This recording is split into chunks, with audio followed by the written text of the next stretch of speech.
On se retrouve pour un nouveau journal des sports. Bienvenue mesdames et messieurs. On devra patienter encore pour connaître le prochain patron du staff technique des Léopards A de la RDC. Après la piste refroidie du technicien français Roland Courbis, la FECOFA a relancé les discussions en allongeant la liste cette fois-ci avec Hector Cooper et Sébastien Migné. Et puis, éliminatoire de la Coupe d'Afrique des Nations féminine Maroc 2022, les Léopards dames héritent de la Guinée équatoriale au premier tour. C'était à l'issue du tirage au sort effectué hier par la Confédération africaine de football. Bonsoir à toutes et à tous. Le président de la Fédération congolaise de football, l'association et le ministre des Sports ont échangé ce mardi sur les questions d'actualité footballistique de ces dernières semaines. Constant Omari et Serge Condé ont notamment abordé la problématique d'infrastructure, le choix du prochain sélectionneur de Léopard de la RDC et le dossier du joueur Guélan Kanga dont le verdict de la CAF est attendu en fin de semaine. Suivez. Le ministre a été suffisamment éclairé sur le mode de fonctionnement de la fédération, sur ses ressources, sur les origines, ainsi de suite, tout ça là, et surtout sur la problématique des infrastructures, qui est la problématique la plus importante au jour d'aujourd'hui. Notre pays se trouve pratiquement en situation de blocage.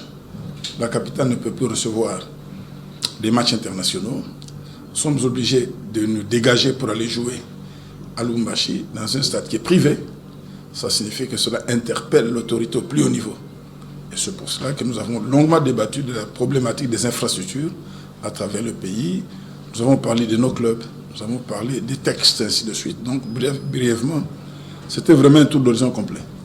Ben, nous avons évoqué le cas du sélectionneur.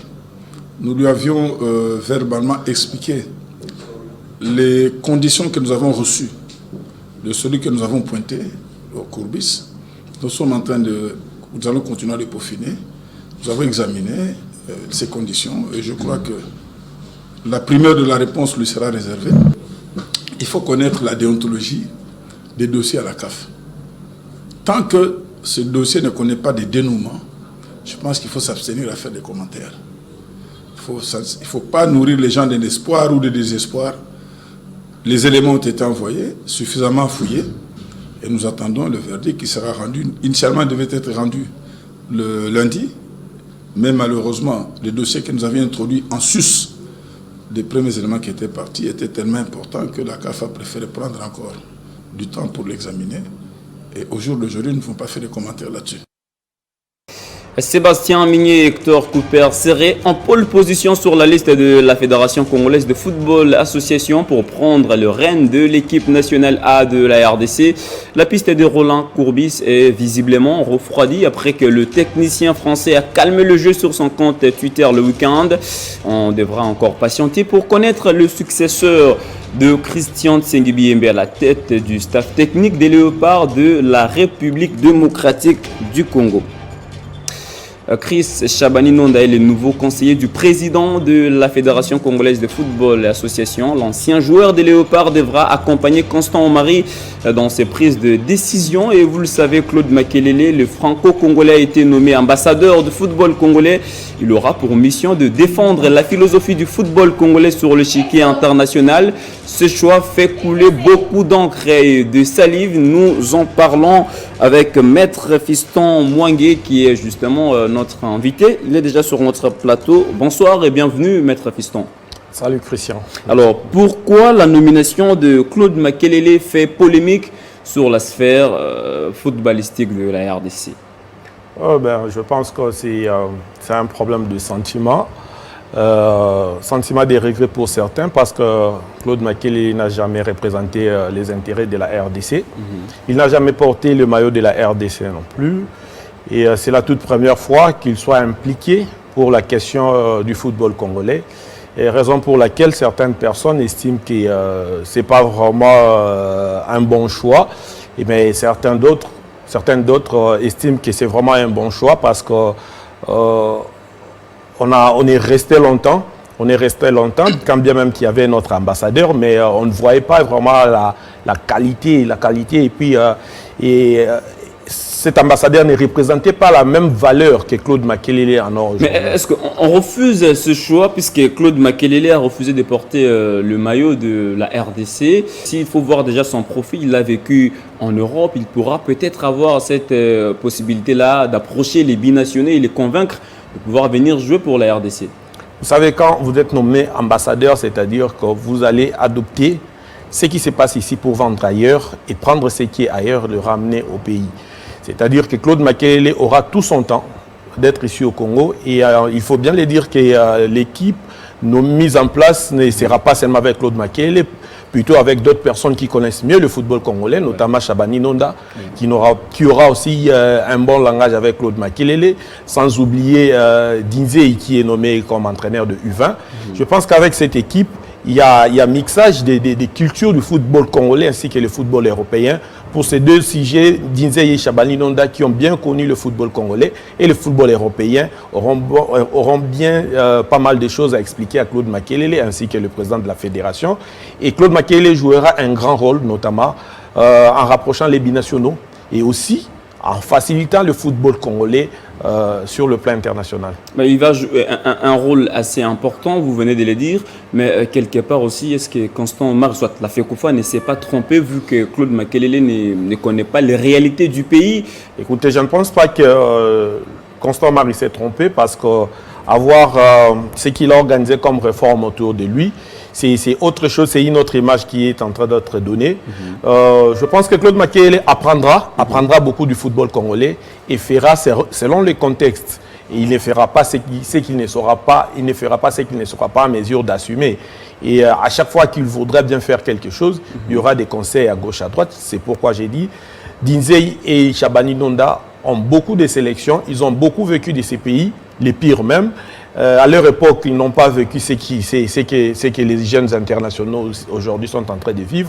Et je pense qu'ils seront mieux placés pour l'orienter à bien faire son travail. Aujourd'hui, il faut bien le dire, ça arrive même partout. Nous vivons au Semawar, qui a bien choisi la France que l'Algérie, alors qu'aujourd'hui, l'Algérie est parmi les fédérations les plus organisées d'Afrique. Et puis, il faut bien le dire de vérité en face, tous ces joueurs qui viennent jouer pour la RDC, c'est leur second choix. Parce qu'à voir vraiment s'ils étaient appelés dans des nations où ils ont une deuxième nationalité et ils ne pouvaient jamais refuser.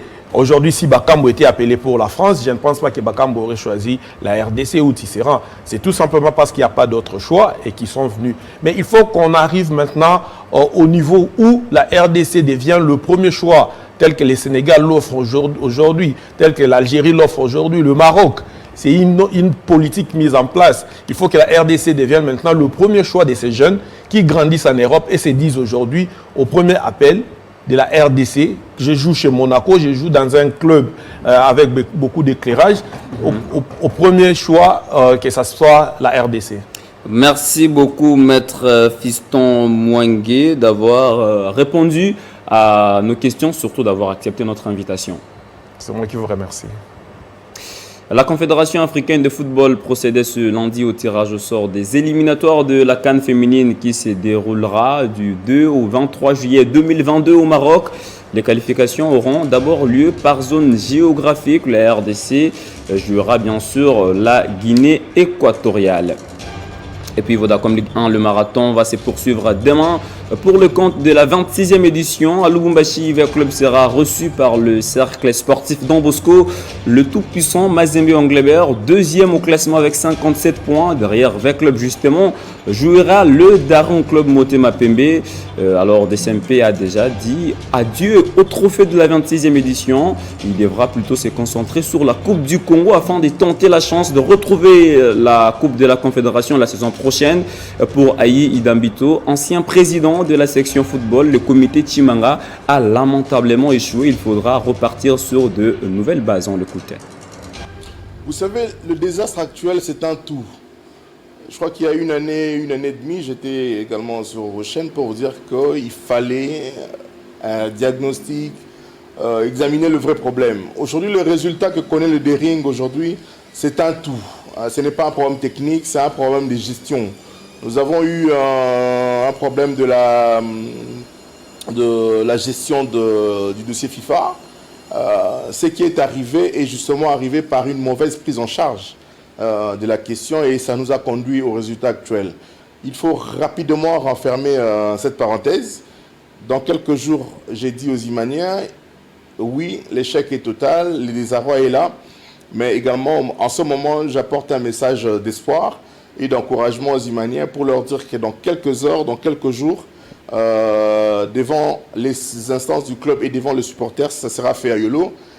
Il sera présenté un nouveau comité qui va relever les défis et permettre à ce que, puisque nous avons déjà raté la Lina Foot, nous devons absolument répondre la compétition africaine et nous en connaissons le prix et c'est ce qui sera fait dès que les instances du club avalisent le comité que nous allons proposer au niveau des instances du club.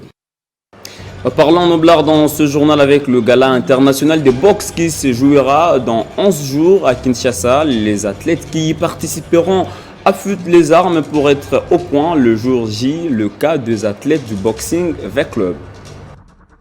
À la permanence du club situé à Limete 16e rue, ces boxeurs intensifient la préparation pour ne pas faire piètre figure lors de ces galas internationaux.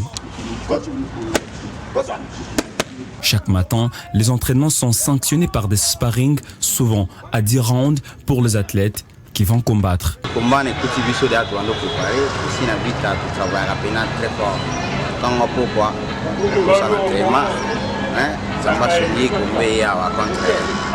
Angolais, ils ont les 23 mai, toujours préparé toujours. Donc, la préparation est très calme, très calme, ils sont très motivés, la coach dans la tête. Donc, ils tiennent à mon victoire.